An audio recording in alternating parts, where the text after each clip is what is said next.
Welcome to another Coffee with Kate.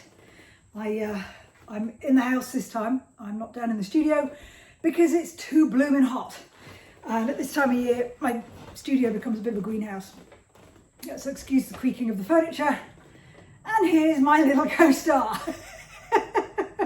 Oh, Pumpkin, your timing is perfect. Yes, so welcome to the house, and don't go playing with the typewriter. Yeah, so I'm sheltering from the incredible heat, which Pumpkin loves. And of course, it's like snuggling with a hot water bottle. Thank you very, very much for all the wonderful comments and questions that you put on the last YouTube video I did. You seem to like that I do some videos, so I'm going to keep going with them. I'm very, very grateful for all the kind words that you said. So I'm going to answer some of the questions that you put down for me last time. So to start with, as a writer, do you yourself have any free time to read? Yes, I do. I don't think that you can be a writer without being a reader.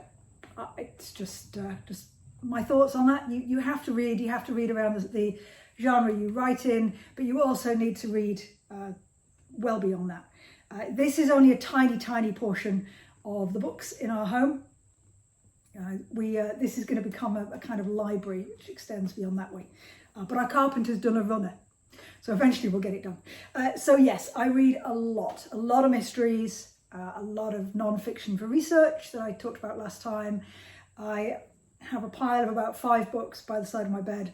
I've been reading a cosy mystery set in Scotland. I'm about to read an Anne Cleeves book, a historic mystery fiction based on the work of Jane Austen. So all kinds of stuff. I'm a bookworm, so definitely I do find the time to read.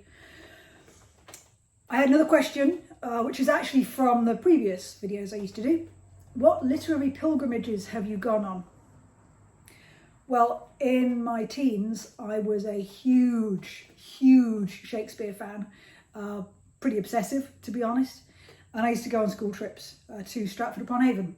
So I used to, I've been to his birthplace, the church where Shakespeare is buried, all that kind of stuff. And then as soon as I got my driving licence, I would take myself off to Stratford and go and stay in a bed and breakfast and watch the plays.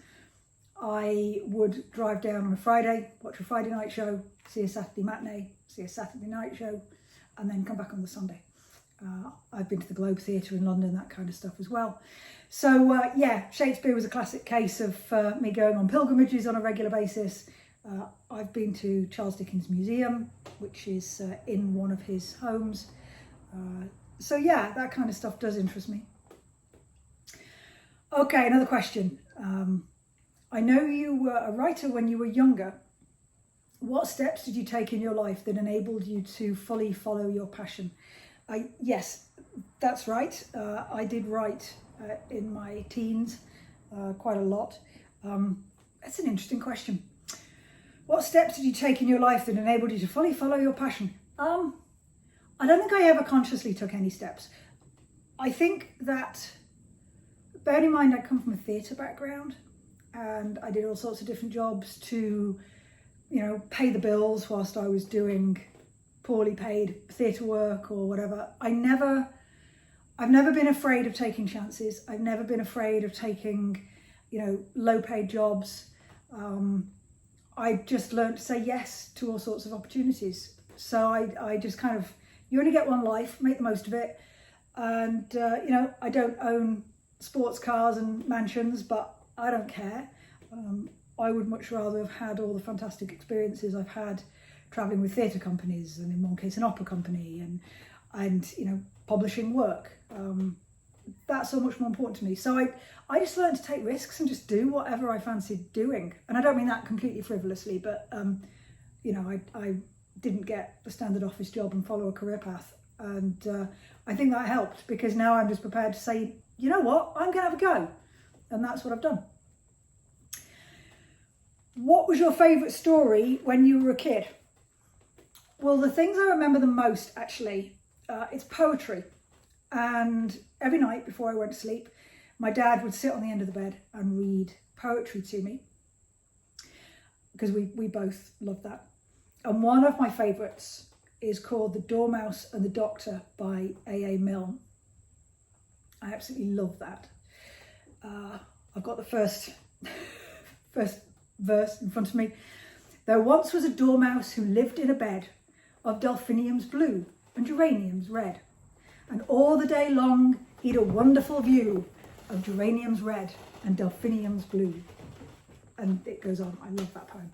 Pumpkin's just run off because Mocha has appeared, and Pumpkin is now sat at the bottom of the stairs looking at her as if to say, you don't come down here. I'm sitting on her knee. You stay upstairs. So yes, The Dormouse and the Doctor by A.A. Milne is wonderful. And we also had a book called Please Mrs. Butler by Alan Arberg, and it was all poems about school. And I used to absolutely love those. So those are the memories I have of being a child, and either what I would read or what would be read to me. Oh, and I continue to read poetry out loud now, even if there's nobody in the room with me. Not entirely sure why. I just enjoy it, and I enjoy the sound of the words, and I think poetry needs to be read aloud. And I'm surrounded by cat hair now that Pumpkin's done a runner. Come on, Lump. Actually, I'm clean. Now that you live in the USA, would you ever set a series of books here? I think about it occasionally. I don't think I'd do a whole series, not at this point. I feel like I need to be here longer. I would bring some characters here.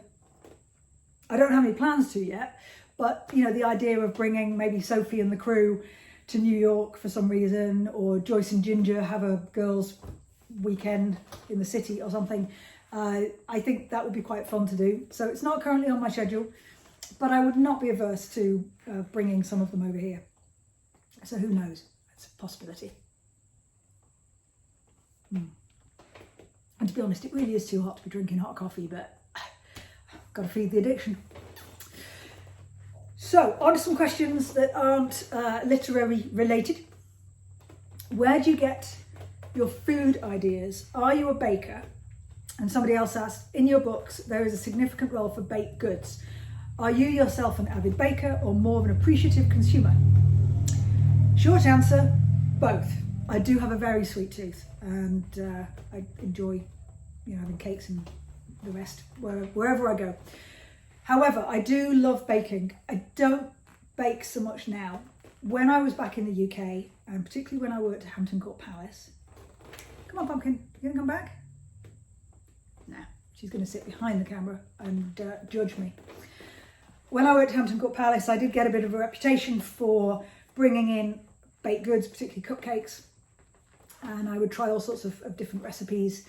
And I would cycle to work rather dangerously with bags of cupcakes on my handlebars. I did eventually come off the bike because of stuff I was carrying on my handlebars. It wasn't cupcakes.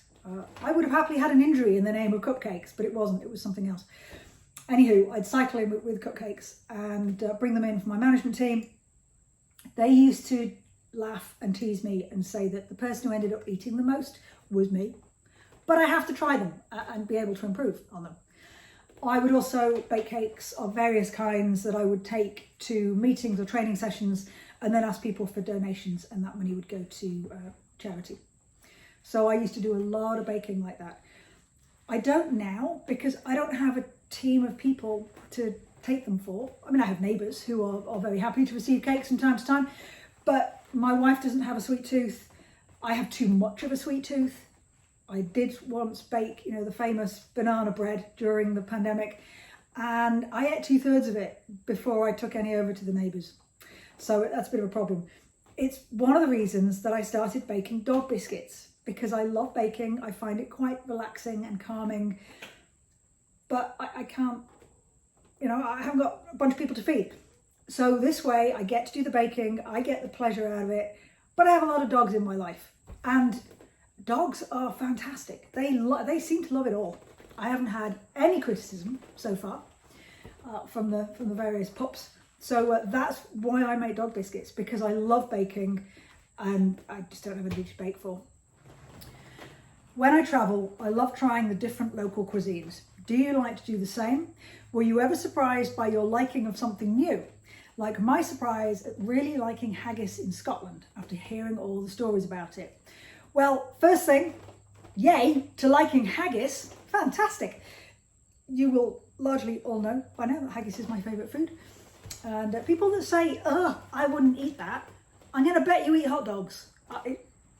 Haggis is much better for you. Was I surprised? Okay, this will probably amuse my American readers. Bacon and maple syrup. Prior to moving here, I'm sorry, no. However, I now completely get it. Maple syrup and bacon, fantastic. Of course, served with pancakes is the way I prefer it and the way it comes. Pecan nut pancakes, blueberries on the side, maple syrup and bacon. However, bacon in America, you don't need to snap your bacon in order to make it bite-sized. You can't cut it with a knife and fork because it's so blooming hard. It's like charcoal. It gets cooked so much that it's snappable over here. Don't get it. So yeah, that's not my favourite. But anyway, it seems to go with maple syrup, so there we are. Okay, so what else have we got here? Where did you get your love of cats and dogs? If you're like me, I get it from my dad and love all furry animals. Okay, so apparently when I was a kid, I'm guessing a bit older than a toddler, something like that, I am told that I was afraid of all animals. Didn't matter what it was, I was terrified of animals. So my parents decided that one way to deal with that is to have me live with an animal. Interesting way of doing it, but making me live with an animal full time, and eventually I'd get over it and I'd be fine. So we went to get a kitten, came back with 2 kittens, and apparently within a day I was fine. And we were now stuck with these 2 kittens for 16 years, and I had no fear.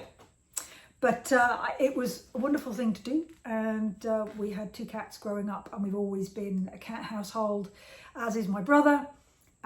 Here, Sue had 2 cats before I moved in, Pumpkin and Mocha, and we are now starting to think about getting a dog as well. But right now it's just cats, and Mocha's ears just pricked up. Hey Mokes?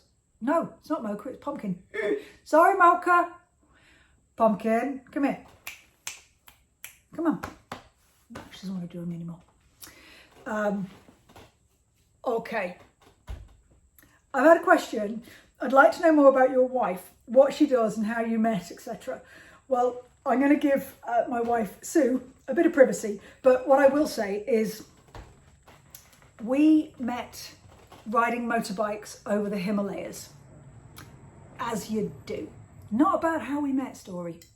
It was a group of female motorcyclists who got together, and we all rode the highest motorable road in the world. That claim now is a little bit tenuous, but it was very high and through the Himalayas and very challenging riding, and that was how we met. We then did 2 years long distance and then decided that we did want to be together, and I moved here and we got married. What does Sue do? She works in the renewable energies field, so she is saving the world one solar panel at a time. And we live here in northern New Jersey. Another question. Okay, as a fellow cocktail enthusiast, my question is, do you stick with favourites or do you like trying new and different things? We love trying new and different cocktails, and I love researching them. I've had great fun reading about different cocktails for books to appear in the books that I've written, and both the Charlton House and the Joyce and Ginger cocktails make an appearance in most of them, not all. And I love having a go at making them. Some become part of our sort of staple cocktail menu in the house, some don't. So yeah, we try a lot of different things here. If you stick around, I am going to extend this video with a cocktail making video. we'll make something for you that I experienced for the first time about a month ago, loved it, bought all the ingredients, so I will go and get myself ready, get the ingredients together, and take you through making a cocktail shortly after I've done this Q&A. Some of you will recall that when I launched Death by Dark Roast, I worked with a mixologist in New Jersey, and she designed a cocktail for the launch of the book called Death by Dark Roast, and the video for that is somewhere on my YouTube channel. I can always make it again if need be.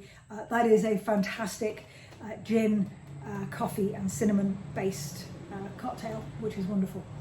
So yes, we try lots of new things. We love Southsides. I love Negronis. I think Negronis are fantastic.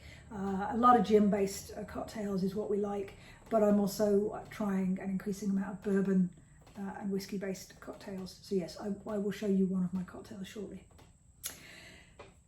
Okay, those are the questions for now. I was really hoping that Pumpkin would put in an appearance. Pumpkin, are you going to come and say goodbye? No? You're just going to sit there? Okay. Oh. Come on. No. If you want to have a chance, should I say that again? I'm getting distracted by the cat down here. Come here, Lump. You can say goodbye to your pals. God, she's huge. The vet says she's not quite overweight yet. She's just at that tipping point. The problem is Mocha is a little bit underweight, so we're trying to feed her more and feed this one less, and that's a challenge, to say the least. It's really cool. Yeah, you can have a chance to win a signed copy of one of my books by commenting below this video. You can just say hello, but also if you have any questions, put them down below, and I will randomly pull a name out of the hat, kind of thing. Congratulations to Laurie Ann, who won a signed copy of Well Dressed to Die last month. You can all now have a go, another chance to win again. So I will do that in the next 48 hours or so. I will close my eyes and randomly point at a name. Yeah. This is where she knocks over the tripod. Yeah, so I will do that. Cat fur everywhere. I have some travel coming up in the not too distant future, so I will be able to do some videos for you from overseas. That'll be fun to do. If there's anything you'd like me to do that's different for the videos, I was thinking maybe I could do some readings, something like that. Who knows? Let me know. Suggestions down below. So I'm sure you can see the cat hair floating around, and a fair bit of it is now in my coffee mug. So with that and an element of kitty carnage around here right now, I will say ta-ra. Thank you for joining me again for Coffee with Kate, and I look forward to chatting with you again in the future. Take care.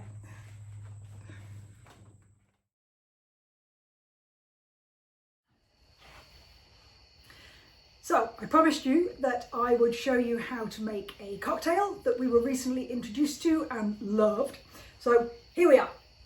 This evening, because it is now evening,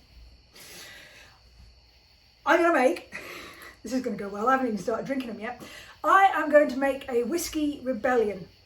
There are a variety of recipes for Whiskey Rebellions online, but this is a really simple one that I got the recipe from the bar where we introduced it. So it's called the Whiskey Rebellion, and as you probably know, I quite like researching the background and the social history of drinks as well. So I did a bit of research, and actually I don't think there is any particularly interesting history behind this drink. There was a Whiskey Rebellion here in the States in 1794 when Congress decided to tax spirits and the stills that made them, and of course the farmers and the spirit distillers were not pleased with that. It was actually an attempt to get money to pay back the debt from the revolution.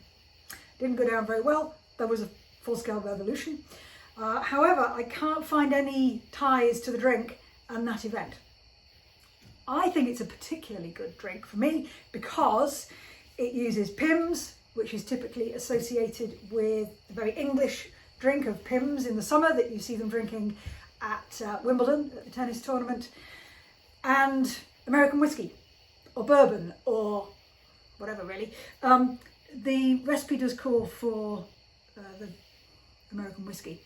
I have tried it in the name of experimentation. I have tried it with other whiskies and it doesn't make a vast amount of difference. So anyway, the Brit moves to America. The Brit marries an American. The Brit, yeah, can't think of any of those.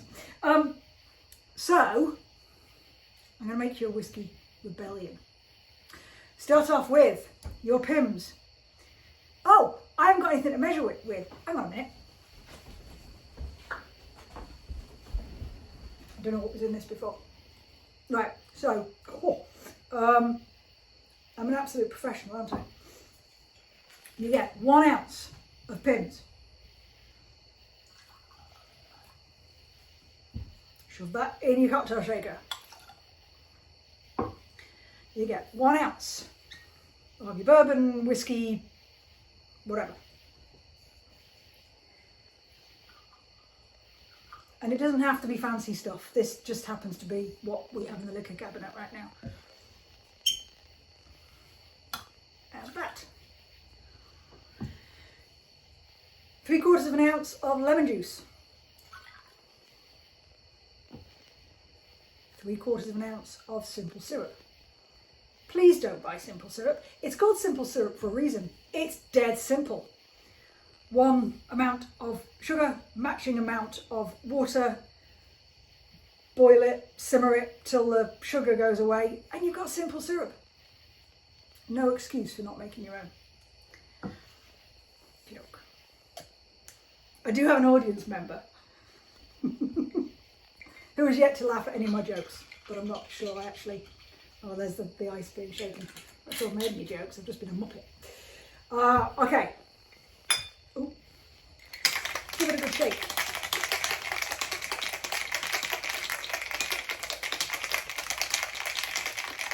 I'm clearly no Tom Cruise. Pour it in a glass over ice.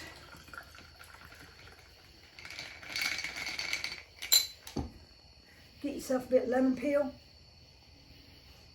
This one I prepared earlier. It's all very Blue Peter. Americans might not get the reference.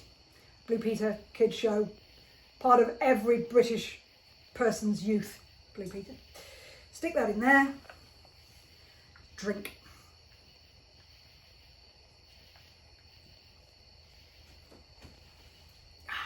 Yeah, that's really good.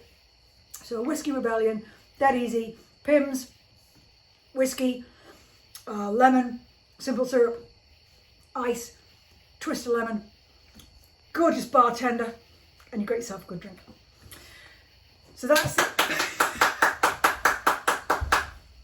Thank you very much. That's a cocktail for you. Happy to do more if you would like me to. Don't forget, if you ask me questions or comment below the video, you're in with a chance of winning a signed book. If you do that, make sure to keep an eye on the comments, because I will contact you via the comments, and I don't know if you'll get a message or not, but there we are. Okay, so I think that's it. Cheers, till next time.